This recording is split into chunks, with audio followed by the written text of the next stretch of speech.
celebrate my birthday with all of you here. And thank you for those warm and beautiful wishes. Pastor Brian, I thank you for your leadership. You and I have discussed, we first met almost 20 years ago when there was a convening of rising stars in the country. And we had conversations back then about how we thought of our role and responsibility to our country and our responsibility and duty as leaders. And it is so good to be with you this morning to celebrate what you have accomplished with this extraordinary congregation. And so I'm honored to be here. Thank you. Please have a seat. Thank you. So before I begin, I will address the tragic incident that happened yesterday at Sapelo Island when a dock collapsed during what was to be a joyful celebration of history and culture. And while we are still gathering information, we know that lives were lost and many were injured. And so my heart, as I know for all of us, goes out to those who were impacted. And I thank all the first responders who acted so quickly. And of course, our administration has been in touch with state and local officials to offer any needed support. And I know on behalf of all of us here that we pray for all of those who are affected.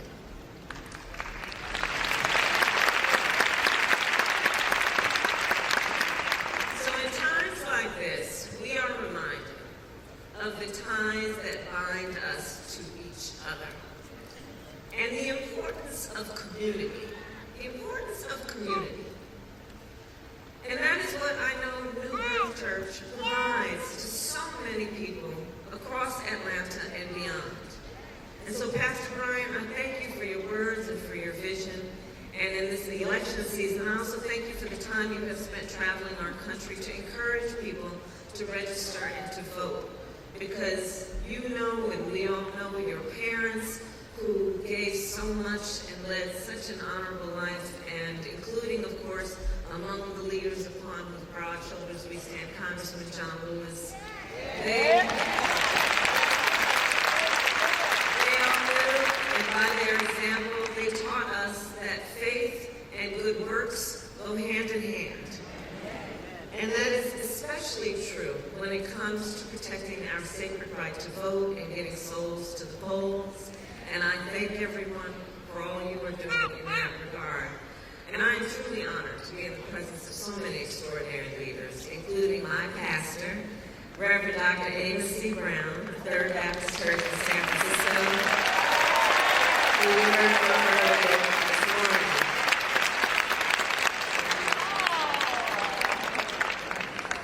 And his wisdom, Dr. Brown, has guided me and just been a source of comfort and solace for me for so many years. And I'm especially glad to be here on Peak Sunday.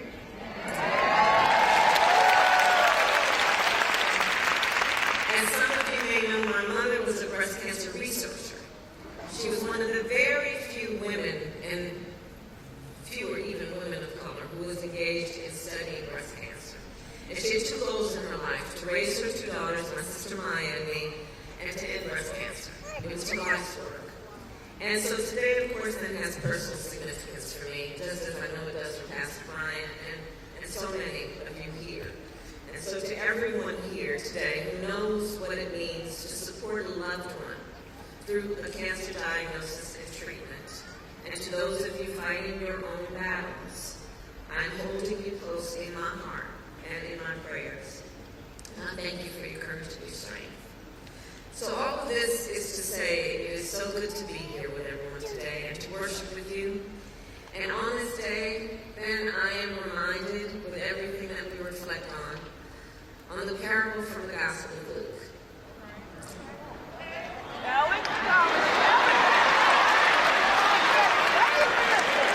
So in the Gospel, we are told of a man who traveled from the road from Jerusalem to Jericho.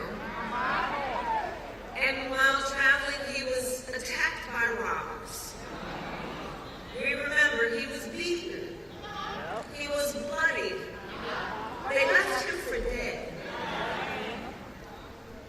was someone that should just be passed on by, maybe with a glance of pity, but not more. So one person passed by, sees the man lying in his path, and walks around him, not wanting to be bothered or obstructed on the path that he decided to walk. A second man does the same. But then, a Samaritan walks by. He sees the man, and he stops. The Samaritan bandages the stranger's wounds. He brings him to an inn, gives him shelter and a hot meal, and he saves the man's life. This parable, the parable of the Good Samaritan, teaches us to love thy neighbor as thyself.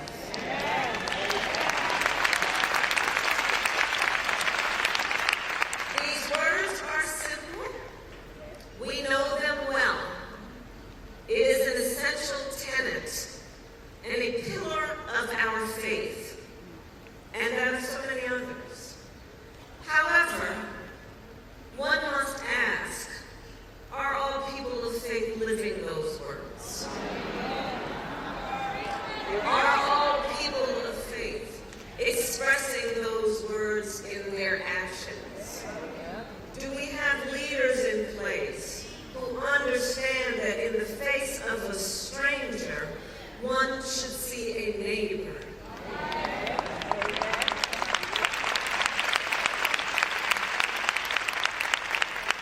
And I'll tell you, I grew up in a church that took those words to heart. As a little girl on Sundays, my sister Maya and I would go to 23rd Avenue Church of God in Oakland, California, where we sang in the children's choir, we attended Sunday school, and where after church we would go to the basement and eat the food prepared by loving hands. And where I first learned the teachings of the Bible, and my earliest memories of those teachings are about a loving God. A loving God. A God who asks us to speak up for those who cannot speak for themselves. And to defend the rights of the poor and the needy. And for me, like for so many of us, church is then a place of growth and belonging and community, a place where we are reminded of the incredible power of faith and fellowship. And in moments of difficulty and uncertainty, when the way is not clear, it is our faith that then guides us forward. Faith in what we often cannot see, but we know to be true. Faith in what we cannot see, but know to be true. And I say that because in this moment, across our nation, what we do see are some who try to deepen division among us, spread hate, sow fear, and cause chaos. There are those who suggest that the measure of the strength of a leader is based on who you beat down, instead of what we know, which is the true measure of the strength of a leader is based on who you lift up.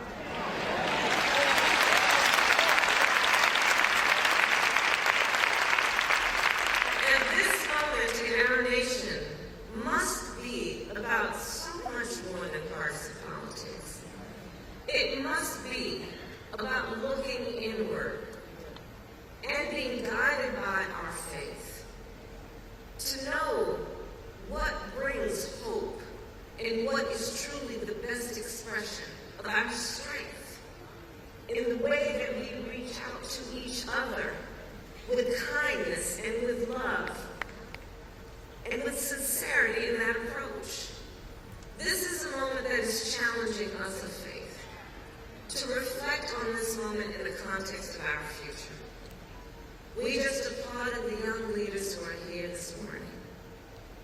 And I think so much of this moment, in the context of them, are young leaders, and what they have a right to expect, and what their faith teaches them that gives them rightly a sense of hope, about where they belong, who they are, and what they can be. And so this is a moment that is challenging, I think, our fundamental values, and challenging us as Americans and as people of faith. And as the Good Samaritan reminds us, it is not enough to preach the values of compassion and respect. We must live them.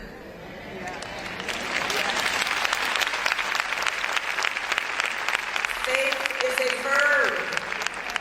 Faith is a verb. We show it in action, in our deeds and in our service. Here in Georgia, we've seen it playing out in real time in just the last many weeks, where communities have come together in the wake of Hurricane Helene. Right here in the Atlanta area, I saw the story of a reporter who was outside covering the storm live on television when he heard some screams. He dropped everything and waded into chest-deep water to rescue a woman trapped in her car, carrying her on his back to safety. In a town a few hours from here, one mother and her children lost power for days. And as soon as it was restored, they started a relief drive, distributing food, water, and supplies, and opened their home to neighbors in need of laundry or a hot shower. On a visit recently to Augusta, I met people who themselves had experienced extraordinary loss and devastation. Many who did not have electricity or running water. Yet every day they left their homes to go to relief centers to help perfect strangers. So what we have seen here in Georgia and in other states is faith in action. Individuals who know their power to shed light in a moment of darkness. We have seen the Good Samaritans walking among us. And for that reason, I say, as the scripture tells us, we then must remember that and not be weary. Yes.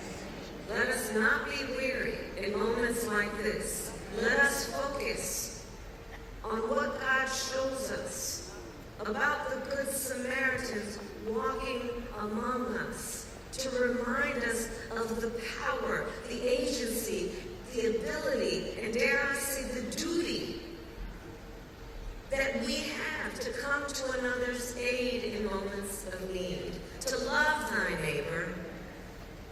And what God is showing us is that any of us can do that no matter who we are. And I know, and I learned this at a young age, and actually I'll share with you a quick story. So during my final year of law school, I was a summer intern in the DA's office in Oakland, California. I was working in the Superior Courthouse. And there was this one case that I got, and it involved a drug bust. And the police had arrested a number of people, including an innocent bystander. A woman who had been in the wrong place at the wrong time. And when I got the case, it was a late Friday afternoon. And most folks had gone home for the weekend, and I knew in all likelihood the judge would probably not see her case until that following Monday, which would have meant that she would have had to spend the whole weekend in jail. Now, this woman had children. She is a mother. She had children at home, and I wondered if they even knew that their mother had been arrested. Who would take care of them? If she could not, would Child Protective Services come and take those children? Everything was on the line for that woman. So I rushed to the clerk of the court and asked them to have the case called that day. And then when that did not work, I pleaded with them. Remember, I was not vice president, I was an intern. So yes, I pleaded. And finally, the judge returned to the bench and reviewed her case, and with a pound of his gavel, she was free to go home. And she would go home to see her children and take care of them.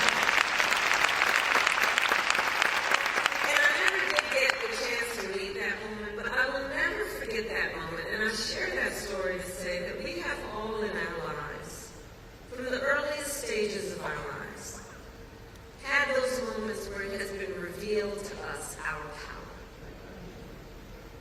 And we should never let anyone take our power from us or in any way try to convince us we are powerless. And so I say as we move forward, let us look at where we are and understand the lesson of the Gospel of Luke. Because right now, each of us has an opportunity to make a difference. In this moment, our country is at a crossroads. And where we go from here is up to us, as Americans and as people of faith. And now we ask a question. We face this question. What kind of country do we want to live in? A country of chaos, fear, and hate, or a country of freedom, compassion, and justice?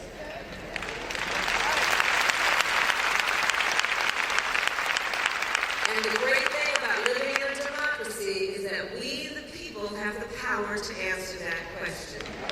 So let us answer, not just through our words, but through our action and with our votes. When we come across our brothers and sisters in need, let us, as the Good Samaritan did, see in the face of a stranger a neighbor. And let us recognize that when we shine the light in moments of darkness, it will guide our feet into the path of peace. And let us remember that while weeping may endure for a night, joy coming in the morning. Thank you. May God bless you. May God bless the United States of America. Thank you all very much.